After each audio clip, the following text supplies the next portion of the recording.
नमस्कार दोस्तों, मैं प्रिंस सैनी आपका स्वागत करता हूं हमारे चैनल लर्न एंड ग्रो में। आज हम बात करेंगे इलेक्ट्रोस्टैटिक्स ऑफ कंडक्टर्स के बारे में। इससे पहले हम कंडक्टर्स के बारे में पढ़ चुके हैं। कंडक्टर्स क्या होते हैं? कंडक्टर्स होते हैं जिनके अंदर से चार्ज फ्लो कर सकता है, यानी कि जो कंडक्ट करते हैं चार्जेस को। और ये जो चार्ज फ्लो करता है वो किसके कारण से था, हमने जाना था, वो फ्री इलेक्ट्रॉन्स के कारण से होता है। अब जो कंडक्टर्स होते हैं हमारे, उनके पास काफी ज्यादा फ्री इलेक्ट्रॉन्स होते हैं जिनके थ्रू इजी हो जाता है कंडक्ट करना चार्ज को। तो इसीलिए जो कंडक्टर है, आप कह सकते हैं ये कंडक्ट करने के काम आता है, या कहें कि एक प्लेस से दूसरी प्लेस पर चार्ज को पहुंचाने के काम आता है। तो ये कंडक्टर होता है। अब इलेक्ट्रोस्टैटिक्स ऑफ कंडक्टर क्या है? इलेक्ट्रोस्टैटिक मतलब क्या है? इलेक्ट्रो जो चार्ज है हमारा, और स्टैटिक का मतलब क्या होता है? स्थिर अवस्था में, स्थिर हो जाए वो। तो उसके बारे में हमें बात करनी है। इलेक्ट्रोस्टैटिक जो चार्ज है स्थिर अवस्था में, उसकी क्या क्या प्रॉपर्टी होती हैं, और इलेक्ट्रोस्टैटिक ऑफ कंडक्टर्स क्या है, यानी कि जो उसके रिजल्ट हैं हम देखेंगे कि क्या रिजल्ट आते हैं इलेक्ट्रोस्टैटिक्स ऑफ कंडक्टर्स के, अगर हम डिफरेंट तरह की उसके ऊपर एक्सपेरिमेंट करते हैं या ऑब्जर्वेशन हम लेना चाहते हैं। तो चलिए पहला इसका जो रिजल्ट है, या पहली इसकी प्रॉपर्टी एक तरह से कह लें, वो देख लेते हैं। Inside a conductor electric field is zero. जैसा कि हमने कहा, कंडक्टर जो है एक जगह से दूसरी जगह चार्ज को भेजने का काम करता है, कंडक्ट करने का काम करता है। लेकिन इलेक्ट्रिक फील्ड जो होता है इनसाइड ए कंडक्टर, वो जीरो होता है। तो वो कैसे होता है, चलिए वो जान लेते हैं। मान लीजिए आप एक्सटर्नल इलेक्ट्रिक फील्ड को अप्लाई करते हैं एक कंडक्टर के ऊपर। यहाँ बीच में आपने ये रखा है कंडक्टर, ये कंडक्टर है, और आपने एक्सटर्नल इलेक्ट्रिक फील्ड अप्लाई किया, मान लीजिए प्लस है और ये माइनस पोटेंशियल है। अब जो इलेक्ट्रिक फील्ड की डायरेक्शन है हमें पता है इस तरफ होगी, प्लस से माइनस की तरफ। तो हम यहाँ पर दिखा देते हैं कि ये जो है हमारा इलेक्ट्रिक फील्ड है, जो एक्सटर्नल इलेक्ट्रिक फील्ड है। तो ये इस तरफ है, हमने ये दिखा दी, इलेक्ट्रिक फील्ड की जो लाइन है इस तरफ है। और अब क्या होगा, जब आप इस कंडक्टर को इस एक्सटर्नल इलेक्ट्रिक फील्ड में रखेंगे, तो जैसे प्लस है इस तरफ और ये माइनस है, कंडक्टर के अंदर होते हैं फ्री इलेक्ट्रॉन्स। जैसा कि हमने कहा, फ्री इलेक्ट्रॉन कौन से होते हैं? जो आउटर मोस्ट सेल के अंदर होते हैं। जो कोई भी एटम है, या कहें कि जो मेटल है, उसका कोई भी एटम है, उसकी आउटर मोस्ट सेल में जो भी फ्री इलेक्ट्रॉन होते हैं, वो इजीली जो है वैलेंस इलेक्ट्रॉन भी जिनको बोलते हैं, वो इजीली चार्ज को कंडक्ट करने का काम करते हैं, क्योंकि वो फ्री होते हैं। तो यहाँ से जो फ्री इलेक्ट्रॉन है इस तरफ वो फ्लो करना स्टार्ट कर देंगे। क्यों? क्योंकि इस तरफ पॉजिटिव चार्ज है, तो यहाँ पर वो आकर्षित होना स्टार्ट कर देंगे। यानी कि अगर हम इस तरफ देखें तो हमें नेगेटिव चार्ज मिलेगा, और उसके यहाँ पर अपोजिट जहां से इन्होंने फ्लो किया है, तो यहाँ से ये पॉजिटिव चार्ज जो है हमारा, यानी कि जो होल्स है यहाँ पर क्रिएट हो जाएंगे, और फ्री इलेक्ट्रॉन इस तरफ आ जाएंगे। तो इस तरह का एक इंड्यूस्ड चार्ज आप इसको बोलेंगे, जो एक्सटर्नल फील्ड के कारण से यहाँ पे क्रिएट हुआ है दोनों साइड। अब जो ये इंड्यूस्ड जो हमारा इलेक्ट्रिक फील्ड यहाँ पर एक क्रिएट होगा, जैसे ये चार्ज इंड्यूस्ड चार्ज हमारे बने हैं, जो बिल्कुल अपोजिट होगा जो हमारी एक्सटर्नल इलेक्ट्रिक फील्ड है। मान लीजिए इसको हम जो इंड्यूस्ड इलेक्ट्रिक जो फील्ड हमारा प्रोड्यूस हुआ है, उसकी इंटेंसिटी हम ईपी ले लेते हैं। अब इसकी इंटेंसिटी थी जो हमारा एक्सटर्नल हमने फील्ड अप्लाई किया था, ईओ। तो ये जो है बढ़ता चला जाएगा, जो इंटरनल साइड है इस कंडक्टर के अंदर की साइड बढ़ता कैसे चला जाएगा? पहले ईओ हमारा लार्जर था और जो ईपी था वो कम था। अब इसको ये जीरो कर देगा कुछ समय बाद, यानी कि ईपी जो है वो ईओ के बराबर हो जाएगा। ईओ माइनस ईओ अगर हम करेंगे तो वो तो जीरो हो जाएगा, यानी कि ईपी जो है कुछ समय बाद इस एक्सटर्नल फील्ड के बराबर हो जाएगा। और ये जो होगी एक स्टैटिक कंडीशन हो जाएगी, यानी कि ईओ माइनस ईपी एक्सटर्नल और माइनस जो इंटरनल है, अगर हम देखें तो अंदर वाली साइड जो है वो जीरो हो जाएगा। यहाँ पर ये जीरो हो जाएगा। इसका मतलब क्या है? इंटीरियर ऑफ द, अगर हम कंडक्टर को देखें, इनसाइड ऑफ ए कंडक्टर को देखें, तो इलेक्ट्रिक फील्ड जो है जीरो होता है। तो यहाँ से हम समझ सकते हैं कि अंदर वाली साइड अगर जो है हमारा ईओ माइनस ईपी, ये ईपी कब तक बढ़ता चला जाएगा? जब तक ये इसको इक्वेट ना कर दे, एक तरह से इक्वल ना हो जाए। ये इक्वल लेकिन अपोजिट डायरेक्शन में है, तो इंटीरियर जो इसका चार्ज है इलेक्ट्रिक फील्ड जो है वहां पर जीरो हो जाएगा। तो इसीलिए हम बोलते हैं कि इलेक्ट्रिक फील्ड जो है इनसाइड ए कंडक्टर 0 होता है। तो ये चीज हमें ध्यान रखनी है।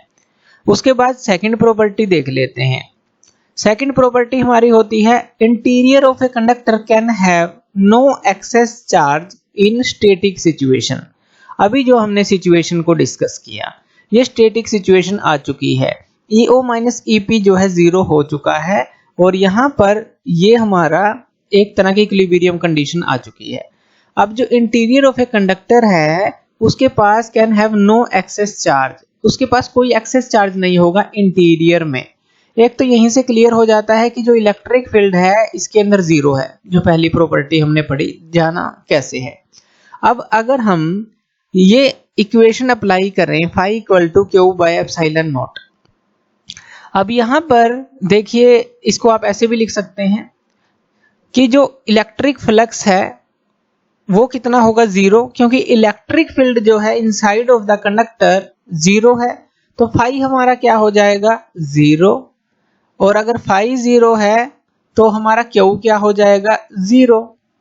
तो सिंपल सी बात है, अगर हम इनसाइड की बात करें, इनसाइड ऑफ ए कंडक्टर, तो हमेशा जो चार्ज होता है, अगर वहां पर इलेक्ट्रिक फील्ड है ही नहीं तो इलेक्ट्रिक फ्लक्स क्यों होगा, इलेक्ट्रिक फ्लक्स है ही नहीं, तो इस इक्वेशन से अगर हम देखें तो चार्ज जो है हमारा 0 हो जाएगा।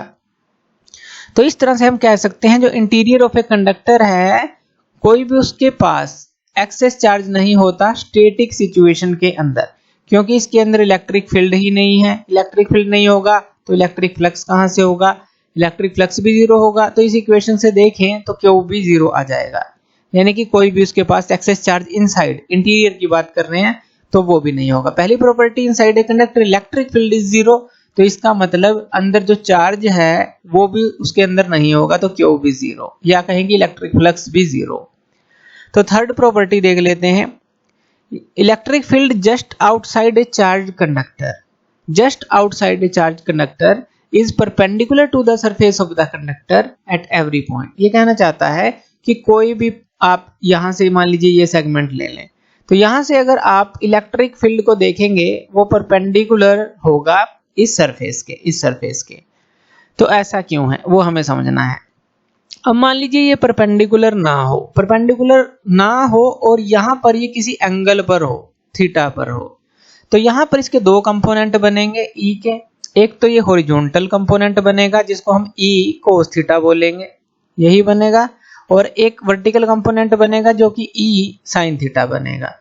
तो ई कोस थीटा और ई साइन थीटा इसके दो कंपोनेंट बनेंगे। अब स्टैटिक सिचुएशन की बात कर रहे हैं हम, यानी कि यहां पर जो भी चार्ज है, मान लीजिए इसके सरफेस पर चारों तरफ पॉजिटिव चार्ज बिखरा हुआ है, लेकिन स्टैटिक सिचुएशन में अभी ये, तो यानी कि इक्विलिब्रियम कंडीशन में अगर हम ये कंपोनेंट लेते हैं, ये कंपोनेंट ई कोस थीटा, तो ये तो इसके ऊपर एक तरह का फोर्स बनाएगा, या कहें कि इसको रिपेल करना स्टार्ट कर देगा जो पॉजिटिव चार्ज है। अगर अलोंग द सरफेस हम लें, अलोंग द, तो ये यहां पर जो है मूवमेंट स्टार्ट हो जाएगी चार्जेस की। तो ऐसा तो नहीं होना चाहिए, क्योंकि स्टैटिक कंडीशन की बात कर रहे हैं, इक्विलिब्रियम कंडीशन है, तो ई कोस थीटा को हमें क्या करना पड़ेगा, 0 करना पड़ेगा। तो इसीलिए जो थीटा है वो हम 90 डिग्री ले लेते हैं। थीटा जब हम 90 डिग्री लेंगे तो हमें ये परपेंडिकुलर कंपोनेंट मिल जाएगा, यानी कि साइन 90 क्या होता है 1, तो ई की जो डायरेक्शन है हमें कहां पर मिली, परपेंडिकुलर टू द सरफेस। जो ये सरफेस है कोई भी पॉइंट आप ले लें, अगर हम ये इसके जो पैरेलल वाला लेंगे कंपोनेंट, इसके साथ वाला कंपोनेंट लेंगे अलोंग द सरफेस, तो यहाँ पर स्टैटिक कंडीशन आएगी नहीं, मूवमेंट होने लग जाएगी चार्ज की। तो इसलिए हम हमेशा क्या करते हैं, परपेंडिकुलर टू द सरफेस लेते हैं जो इलेक्ट्रिक फील्ड की डायरेक्शन होती है। ये हमने समझा। नेक्स्ट प्रॉपर्टी डिस्कस कर लेते हैं, electrostatic potential is constant through out the volume of the conductor and has the same value as on its surface। अब इलेक्ट्रोस्टैटिक पोटेंशियल है क्या, पहले हम वो देख लेते हैं। इलेक्ट्रोस्टैटिक पोटेंशियल हमारा क्या होता है, आप इसको ऐसे लिख सकते हैं VB माइनस VA, और ये हमारा क्या था, जो वर्क डन हम करते हैं किसी चार्ज के ऊपर एक जगह से दूसरी जगह ले जाने के लिए। अब मान लीजिए सरफेस पर इसके पॉजिटिव चार्ज है, ये हम मान लेते हैं सारे पर है, ये सारे पर बिखरा हुआ है, इस तरह से हम मान लेते हैं। आपने कोई पॉइंट ए मान लिया और यहाँ पर कोई पॉइंट बी मान लीजिए। अब इंटीरियर ऑफ द कंडक्टर हमारे क्लियर है कि कोई इलेक्ट्रिक फील्ड नहीं, कोई चार्ज नहीं, कोई फ्लक्स नहीं इंटीरियर ऑफ द कंडक्टर में। अब मान लीजिए जब यहाँ कोई इलेक्ट्रिक फील्ड है ही नहीं, अगर ए पॉइंट से आप बी की तरफ आते हैं, किसी सरफेस से इसको यहाँ पर लेकर आते हैं, तो यहाँ पर वर्क डन हमारा क्या हो जाएगा, वर्क डन ए से बी लेकर आने में उसका 0 हो जाएगा। अगर यहाँ पर वर्क डन को आप 0 पुट करते हैं तो जो पोटेंशियल है वो क्या हो जाएगा हमारा, वो भी हमारा 0 के बराबर हो जाएगा, क्योंकि 0/q क्या आ जाएगा 0। तो यहाँ से हम ये समझ सकते हैं कि जो इलेक्ट्रोस्टैटिक पोटेंशियल है वो कांस्टेंट है थ्रू आउट द वॉल्यूम, कि थ्रू आउट द वॉल्यूम कहीं पर भी ले जाएं आप, कहीं पर भी ले जाएं, मान लीजिए यहाँ बी पॉइंट था या कहीं पर भी ले जाएं, वर्क डन हमारा 0 ही रहेगा। अब ये कहता है कि and has the same value on its surface, कि जो सरफेस पर उसकी सेम वैल्यू किस तरह से है। अब ये देखते हैं, इंटीरियर तो हमने देखा कोई वर्क डन नहीं करना पड़ा। अब सरफेस पर क्या है, हमें पता है जो इलेक्ट्रिक फील्ड का कंपोनेंट होता है वो हमेशा परपेंडिकुलर होता है, परपेंडिकुलर टू द सरफेस होता है, इसका कोई टेंजेंशियल कंपोनेंट तो होता नहीं।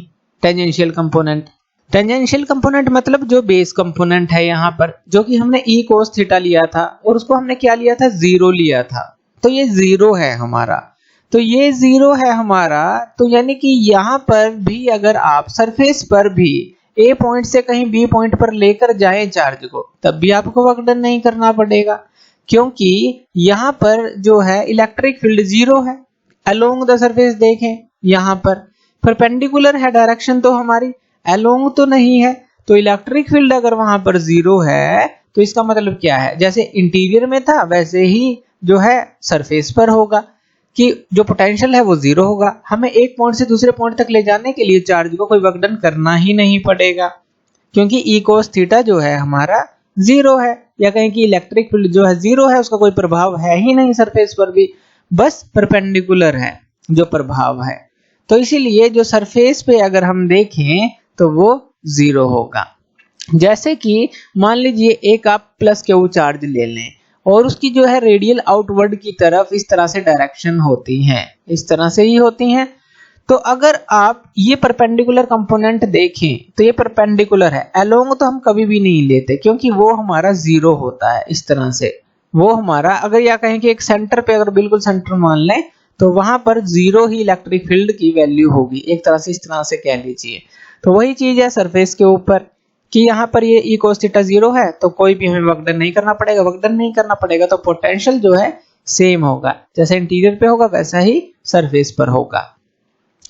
नेक्स्ट प्रॉपर्टी देख लेते हैं, जो इलेक्ट्रिक फील्ड होगी eight the surface of a charge conductor वो E = sigma by epsilon not होता है, तो ये हमें प्रूव करना है। अब यहाँ पर देखिए हम क्या करते हैं, एक सिलेंडर ले लेते हैं और ये हमने ले लिया सरफेस ऑफ द कंडक्टर। अब इस सिलेंडर को हमने हाफ तो अंदर रखा है, हाफ जो इसके अंदर है सरफेस ऑफ द जो कंडक्टर है यानी कि कंडक्टर के अंदर है, और हाफ जो है बाहर है।